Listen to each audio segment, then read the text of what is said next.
So the year abroad is one of the major selling points of modern languages as a degree, and it's also an option within some of the other degree courses that we offer, such as translation studies. In fact, even if you're doing comparative literature and culture or liberal arts, you're also able to take an international year, which would involve studying at another university, an English-speaking university somewhere else in the world. The language year, though, is a wonderful opportunity to really immerse yourself within the culture of the country whose language you're speaking, or one or more of the languages that you're learning. If you are studying more than one language, then normally you will split that year abroad between the two different countries. So you might spend half of your year in somewhere Spanish-speaking, like Mexico, for example, and then half of your year, let's say, in France, depending on what you're doing. So students taking a year abroad normally do one of three different things.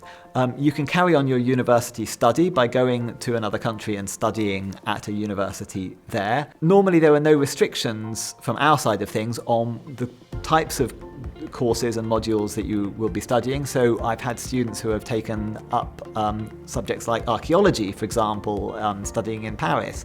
And so they're not part of your actual degree program, but they give you a chance to explore different things and find your interests. Another thing that students can do is be a language assistant, so teaching English as a foreign language within a school in another country. So this is a wonderful way to get to understand both the languages you're learning and English from a slightly different perspective when you're teaching it to other people.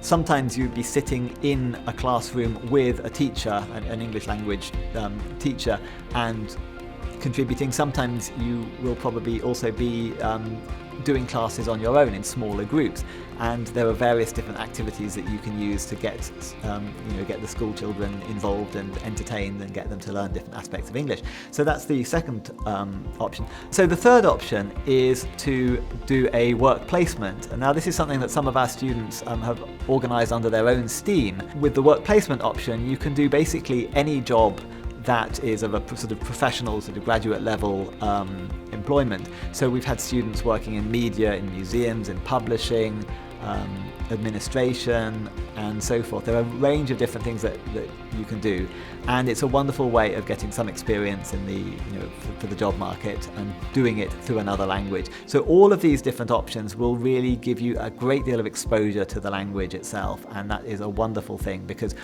we are excellent teachers of language, but nothing quite matches up to the experience that you get of being plunged into another country and having to speak that language all day long. And it's a wonderful life experience more generally as well.